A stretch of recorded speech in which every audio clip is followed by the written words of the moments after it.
throw out the entire officiating crew from their heartbreaking last 16 loss to Argentina. This isn't a quiet grumble on social media. It's an official complaint filed directly with football's governing body, and it's aimed squarely at French referee François Letexier and his VAR team. Here's what actually happened on the pitch in Atlanta. Egypt were up 1-0 in the second half, playing the game of their lives against the reigning world champions. Then striker Mustafa Zico buried what looked like a crucial second goal. Celebrations broke out, and then they stopped because VAR stepped in. The review found that midfielder Marwan Atiyah had stepped on Lisandro Martinez's foot right at the start of the passage of play that led to the goal.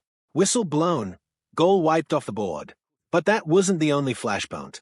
Late in the match, with Egypt still fighting to hold their nerve, Mohamed Salah appeared to go down inside Argentina's box.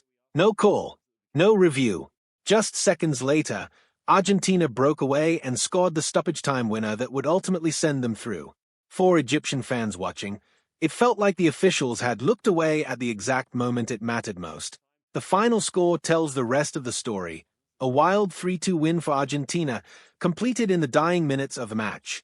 Now the Egyptian Federation is putting its president's name behind the outrage.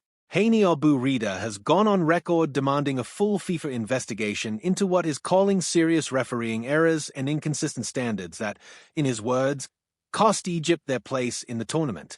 The Federation isn't asking for quiet review either. They want Letexier and his entire team formally excluded from the World Cup once the investigation concludes. Their statement goes even further, using the word discrimination to describe how their team was treated on the pitch.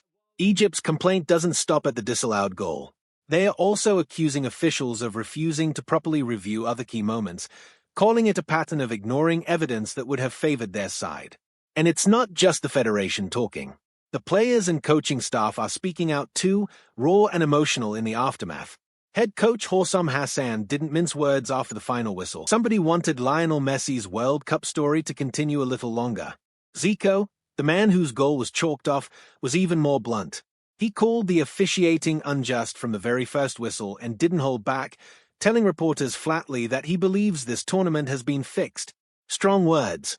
And there's context that makes this defeat sting even more. This was supposed to be the moment that changed. Instead, it slipped away in the final minutes, with Messi at the heart of the turnaround. The Argentine captain, who may be playing in his very last World Cup, set up the equalizer in the 79th minute and then scored it himself just 4 minutes later, dragging his team from the brink of elimination to a stunning comeback win. So what actually happens now? Here's the uncomfortable truth. History says almost nothing. Referee protests at the World Cup have a long track record of going absolutely nowhere. FIFA's disciplinary process exists, technically, but it rarely produces results that satisfy the team filing the complaint. Go back to the last World Cup, and France found themselves in a strikingly similar position. After losing to Tunisia in their final group match, the French Federation lodged an official protest, pointing to a stoppage time goal that was disallowed through a VAR review many felt didn't follow proper protocol. The outcome? FIFA's disciplinary committee dismissed it within a short statement, offering no real explanation for the decision either way. That's usually how these things go. FIFA might quietly send underperforming officials home without fanfare. But a public reversal, an admission of fault, a real consequence handed down after a formal complaint, that's exceptionally rare. Part of the problem is baked into the sport itself. Refereeing decisions, even with video review sitting right there, are still fundamentally judgment calls. A foul, a step when it feels that way to the team on the losing end. And that's really the tension at the heart of this story. From Egypt's side, it doesn't feel like an isolated error. It feels like the goal was crucial, the penalty shout was ignored, and both decisions broke in exactly the direction that kept the biggest star in the tournament alive. From a neutral standpoint, though, these are exactly the kinds of complaints that get filed in the immediate emotional aftermath of a gutting loss, and history shows most of them quietly disappear within weeks, without FIFA ever offering much of an explanation. Statements.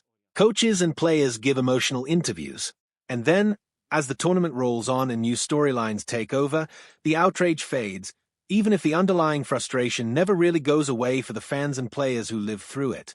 For now, Argentina moves on. They are set to face Switzerland next, with kickoff scheduled for the early hours of Sunday morning in the UK. Messi's World Cup journey continues, at least for one more round. For Egypt, the tournament is over.